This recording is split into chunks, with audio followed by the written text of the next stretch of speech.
नमस्कार मित्रांनो, जवळजवळ 40 मीटर खोल पूर्ण अंधारमय असलेल्या या गुहेत आहे जैन धर्मातील 23वे तीर्थंकर भगवान पार्श्वनाथ यांची अतिशयकारी अशी दिगंबर मूर्ती। आज शतकानुशतके लोटले तरी ही मूर्ती या गुहेत सुरक्षित राहिली असून आजही हजारो जैन भाविक या अद्भुत गुहेत जाऊन भगवान श्री पार्श्वनाथांचे दर्शन घेतात आणि या प्राचीन जैन वारशाचा अनुभव घेतात। नांदगिरी किंवा कल्याणगड किल्ला हा पुण्यापासून सुमारे 120 किलोमीटर अंतरावर सातारा जिल्ह्यात स्थित आहे। हा किल्ला इसवी सन 11व्या शतकात शिलाहार राजा भोज द्वितीय म्हणजेच नंदराज राजे यांनी बांधला। 11व्या ते 13व्या शतकादरम्यान शिलाहार राजवंशाने आजच्या महाराष्ट्र आणि कर्नाटकांच्या मोठ्या भागावर राज्य केले। हा राजवंश जैन धर्माचा कट्टर अनुयायी होता। महाराष्ट्रातील अनेक डोंगरी किल्ल्यांची निर्मिती शिलाहार राजांनीच केली असल्याचे मानले जाते। चला, नमस्कार सगळ्यांना, मी सूरज आपल्या मराठी अनोखा देश या चॅनलमध्ये आपल्याला याच प्राचीन गुहेचे आज दर्शन देणार आहे। तर नमस्कार मित्रांनो, सध्या मी आहे श्री पार्श्वनाथ दिगंबर जैन गुफा मंदिर नांदगिरी जिल्हा सातारा या ठिकाणी। जे नांदगिरी या ठिकाणी पहाडाच्या वर जे अत्यंत प्राचीन अशी 2 ते 2.5 हजार वर्षांपेक्षा जास्त प्राचीन अशी भगवान पार्श्वनाथांची जे जैन धर्मातले 23वे तीर्थंकर आहेत त्यांची गुफेमध्ये प्राचीन मूर्ती आहे। तर ती बघण्यासाठी मी आलो आहे। त्या आपल्याला जे वर चढायचं आहे तर हे इकडे बाजूने हा मेन रोड आहे, तुम्ही माझ्या मागे इकडे बघू शकता। हा जो रोड आहे हा कोरेगाव सातारा हायवे आहे आणि या रोडने इथेच या ठिकाणी एक आत्ता बेस म्हणजे आपण असं म्हणू शकतो नांदगिरी पहाडाचा जी मूर्ती आहे गुफेतली तिथे पोहोचण्याच्या आधी खाली एक बेस आहे, त्या ठिकाणी एक मंदिर आहे कल्पवृक्ष भगवान पार्श्वनाथ दिगंबर जैन ट्रस्ट। तर या ट्रस्टचं या ठिकाणी हे मंदिर आहे आणि एक म्हणजे मंदिर अजून बनतं आहे। सध्या त्यांनी काही हॉल आणि लोकांना थांबण्यासाठी अशा काही रूम्स धर्मशाळा बनवलेल्या आहेत आणि on the basis of order या ठिकाणी जेवायची तुमची सोय होते, पण तुम्हाला 1 ते 1.5 तास आधी सांगावं लागेल तरच होतं, कारण हे अजून निर्माणाधीन आहे। याचं जे काम आहे हे इन प्रोग्रेस आहे, तरी पण हे बेसला त्यांनी खूप सुंदर आता बनवलं आहे आणि हळूहळू डेव्हलप होत आहे। जसं तुम्ही इथे माझ्या मागे बघितला हा पहाड आहे आणि या पहाडावरच ती अत्यंत प्राचीन अशी भगवान पार्श्वनाथांची मूर्ती आहे। तिथे पोहोचण्यासाठी आपल्याला सध्या पक्का रोड नाही, तो रोड जो कच्चा रोड आहे, पण मला या ठिकाणी असलेले जे काका आहेत यांनी सांगितलं की 4 व्हीलरसुद्धा जाते आणि 2 व्हीलरसुद्धा जाते। 5.5 किलोमीटरचा या बेसपासून मी जिथे उभा आहे तिथून इथे वर त्या मूर्तीपर्यंत पोहोचण्यासाठी 5.5 किलोमीटर एवढं अंतर आहे आणि ते अंतर पार करायला संपूर्ण कच्चा रोड आहे, पण 4 व्हीलर आणि 2 व्हीलर जाते। 20 मिनटं लागेल वर जायला आणि खाली यायला 20 मिनटं। बेसला सध्या हे तुम्हाला मागे दिसत असेल हे मंदिर बनत आहे, हे सध्या निर्माणाधीन आहे। त्याच्यासाठी 5 मूर्त्या आता या ठिकाणी ऑलरेडी आणलेल्या आहेत, परंतु ते मंदिर पूर्ण झाल्यानंतर त्याचं पंचकल्याणक होऊन नंतर मग हे त्या ठिकाणी स्थापना होईल आणि खालीसुद्धा हे मंदिर होईल। माझ्या मागे तुम्ही जसं बघत आहे इथे हॉल आहे, राहायला रूम्स आहेत, तर तुम्ही या ठिकाणी सपोज रात्री पोचलात तरी तुमची राहायची सोय होऊ शकते। तसेच या ठिकाणी मागे त्यांनी तपोवन बनवलेलं आहे। हे झाडं दिसत आहेत, तपोवन म्हणजे या ठिकाणी 24 तीर्थंकरांचे 24 झाडं लावलेली आहेत आणि बाकी अनेक अलग झाडंसुद्धा या ठिकाणी लावलेली आहेत। चला, आता या कच्च्या रोडने मी तुम्हाला वर घेऊन जातो आणि 20 मिनिटामध्ये आपण प्रत्यक्ष त्या गुफेपर्यंत पोहोचूया। चला, नांदगिरी या ठिकाणचा हॉल आहे। या ठिकाणी छोटे मोठे विधान असतील किंवा जेवणाची सोय असेल किंवा राहण्याची सोय असेल याच्यासाठी हे तयार केलेलं भवन आहे, ज्यामध्ये हॉल, किचन आणि थोडीफार बाकी अन्य सोयीसुद्धा या ठिकाणी केलेली आहे, तुम्ही बघू शकता। सो मित्रांनो, आता 2 व्हीलरवर आम्ही निघालेलो आहे। जसं तुम्ही बघू शकता हा मेन रोड खाली चालला आहे आणि इकडे हा कच्चा रोड दिसतो आहे गुंफा मंदिराकडे। तर या रोडने आता आपल्याला 5.5 किलोमीटर वर जायचं आहे। कच्चा रोड जरी असला तरी 4 व्हीलर आणि 2 व्हीलर वरपर्यंत जाते, 20 मिनटं लागतात। चला, आता आपण जाऊया आणि तुम्हाला मी दाखवतो।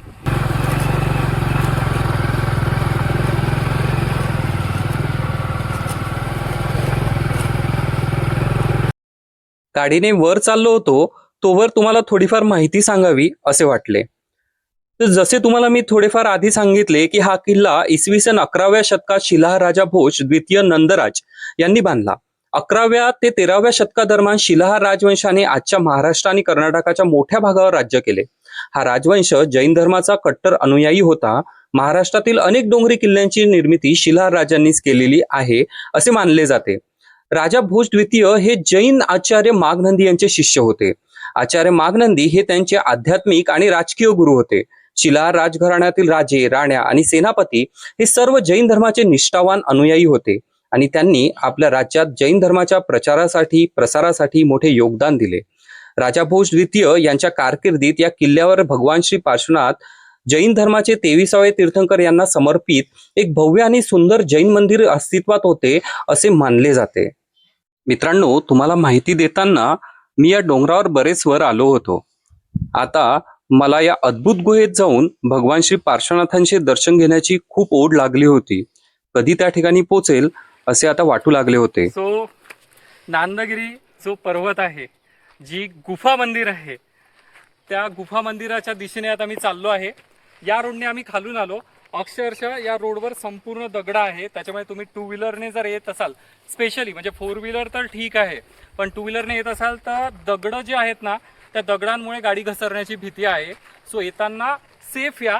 आणि हा एक कॉर्नर लागतो. या कॉर्नरला तुम्ही उजवीकडे गेलात तर तुम्ही जी अत्यंत प्राचीन अशी भगवान पार्श्वनाथांची गुफा आणि गुफा मंदिर आहे ते इकडे आहे. आणि या साईडला पवनचक्की आहे, तर तो तिकडे जाणारा रोड आहे. सो तिकडं न जाता तुम्हाला उजवीकडे वळायचं आहे आणि इथून तुम्हाला वर यायचं.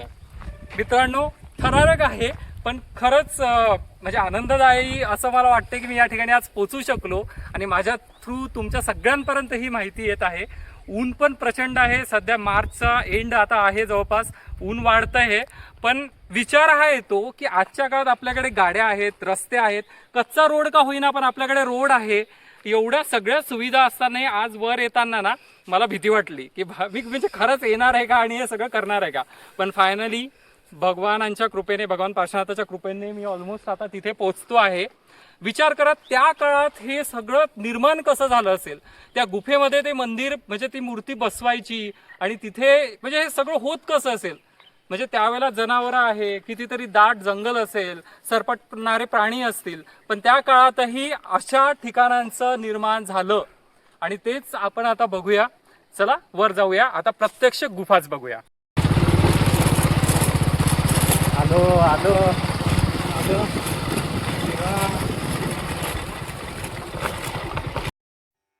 मित्रांनो, किल्ल्याच्या या वाटेवरून चालताना आजूबाजूचा निसर्ग आणि इथलं शांत वातावरण मन प्रसन्न करून टाकतं. आत्ता आपण आलो आहोत नंदगिरी किंवा कल्याणगड किल्ल्यावर, इथल्या प्रसिद्ध जैन गुंफेचा अनुभव घेण्यासाठी.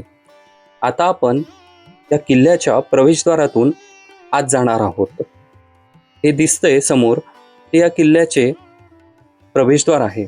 इथून आत गेल्यानंतर आपल्याला 2 रस्ते मिळतील. उजवीकडे वळाले तर आपल्याला किल्ल्याच्या वर जाता येईल आणि डावीकडे वळाले तर या अद्भुत गुफेमध्ये आपल्याला दर्शनासाठी जाता येते. चला आता आपण गुफेकडे जाऊयात.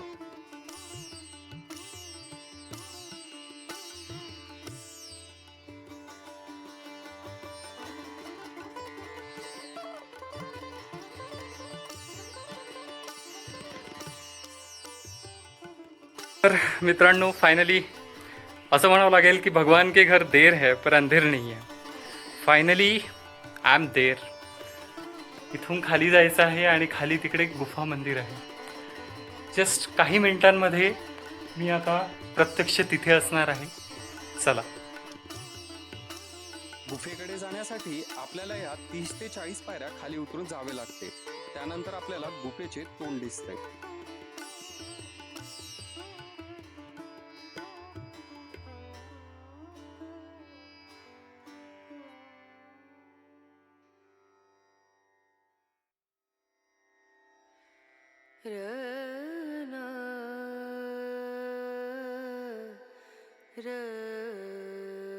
मित्रांनो, समोर दिसते ती म्हणजे नंदगिरीची ऐतिहासिक जैन गुफा. अनेक वर्षांचा इतिहास आपल्या कुशीत जपून ठेवलेली ही जागा आजही तितकीच आकर्षक वाटते. इथून आत जाताना माझा आनंद गगनात वामेनासा झाला होता. कारण खूप दिवसांपासून या गुफेबद्दल, या हजारो वर्ष प्राचीन अशा दिगंबर पार्श्वनाथ मूर्तीबद्दल ऐकले होते, परंतु या ठिकाणी येण्याचा योग येत नव्हता. शेवटी आज मी त्या गुफेमध्ये आलो होतो. आता आपण गुंफेच्या आत प्रवेश केला आहे. आतलं वातावरण खूपच थंड आणि शांत आहे. पाण्याजवळ या गुफेचं सर्वात खास वैशिष्ट्य म्हणजे हे नैसर्गिक पाणी. यामुळे या ठिकाणी सौंदर्य आणि गूढता आणखी वाढते. गुफेच्या आत भगवान पार्श्वनाथांची सुंदर मूर्ती आहे. या ठिकाणी आल्यानंतर एक वेगळी शांतता आणि आध्यात्मिक ऊर्जा जाणवते. मित्रांनो, ही नांदगिरीची गुफा निसर्ग, अध्यात्म यांचा सुंदर संगम आहे.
फक्त 5-10 मिनटं इथे बसून राहिलो. या पायऱ्यावरून आलो आम्ही आणि आम्ही इथं बसून राहिलो कारण आम्ही फक्त दोघंच होतो. आणि इकडून जर खाली बघितलं तर असं वाटतं की म्हणजे खाली काहीच नाही आहे, कम्प्लीट अंधार आहे असं जाणवतं हे.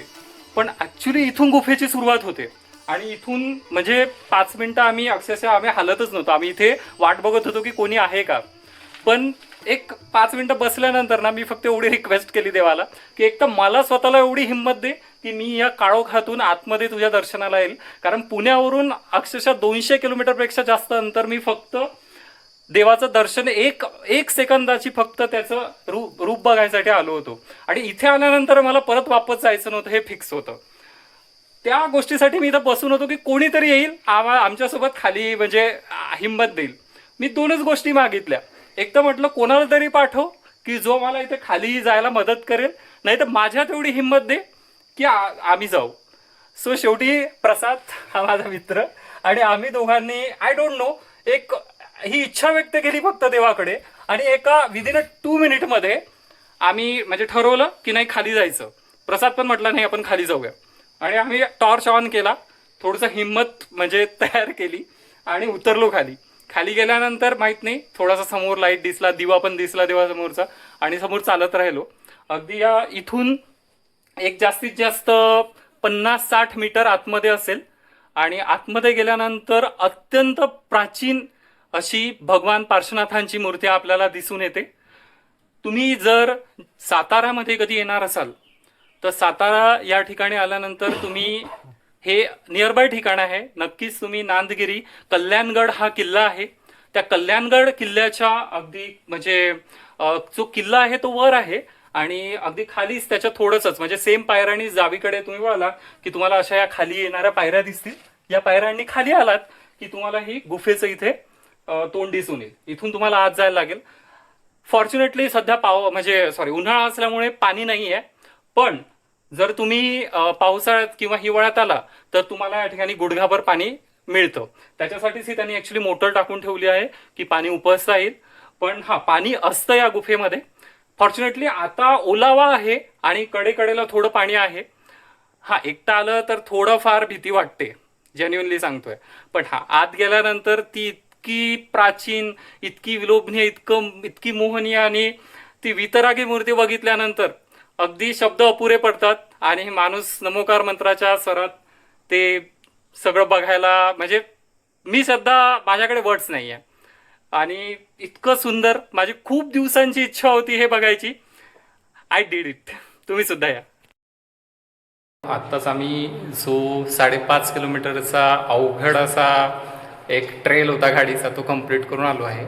आणि जे खाली तळाला जे मंदिर आहे आणि धर्मशाळा आहे तिथे आम्ही जेवण करतो आहे on the 11th hour. On hour like small request त्यांनी आम्हाला हे जेवण त्यांनी ऑफर केलं आणि लगेच त्यांनी आम्हाला खाली येईपर्यंत हे जेवण त्यांनी तयार दिलं. सो मित्रांनो, मी तुम्हाला यांचा कॉन्टॅक्ट नंबर माझ्या व्हिडिओमध्ये प्रोव्हाइड करेलच. तुम्हाला यायचं असेल तर तुम्ही यांना कॉन्टॅक्ट करून येऊ शकता, जेणेकरून तुमच्यासाठी ते जेवण वगैरे तयार ठेवू शकतात. दुसरी महत्त्वाची गोष्ट मला इथे तुम्हाला सांगायला आवडेल की तुम्ही तुमचे 4 व्हीलर घेऊन येत असाल, ती वर जाते, नो इश्यूज. पण आत्ताच एक किस्सा आमच्यासमोर असा झाला की त्यांनी त्यांची 4 व्हीलर CR नवीन, ओके, ती वर नेली, पण त्याचा पूर्ण रिम गेली त्या गाडीची, म्हणजे त्या चाकाची समोरच्या एका, आणि पूर्ण टायर फाटला अक्षरशः. सो या ठिकाणी मंदिर संस्थांतर्फे यांच्या स्वतःच्या काही 4 व्हीलर आहे ज्या भाड्याने तुम्ही घेऊ शकता. एका गाडीमध्ये 10 लोक बसतील. सो अशी 4 व्हीलर ते देतात. 800 रुपये घेतात वर नेण्याचे आणि वरून परत खाली आणण्याचे. सो अनुभवी ड्रायव्हर असतात, गाड्या अनुभवी असतात. सो आपली गाडी रिस्कवर वर नेण्यापेक्षा, ठीक आहे तुम्हाला जर इच्छा असेल तर ते नाही म्हणतच नाही, पण आपली गाडी एवढ्या रिस्कवर वर नेण्यापेक्षा तुम्ही 800 रुपये देऊन ती भाडेतत्वावरती नेलेली गाडी मला कधीही बेटर वाटते. सो ही एक महत्त्वाची सूचना फक्त मला तुम्हाला सांगायची होती. चला आता मी जेवतो. आय होप तुम्हाला नांदगिरीचा व्हिडिओ आवडला असेल. So please do watch, do share and subscribe to Anokha Desh. Will meet you later. Bye.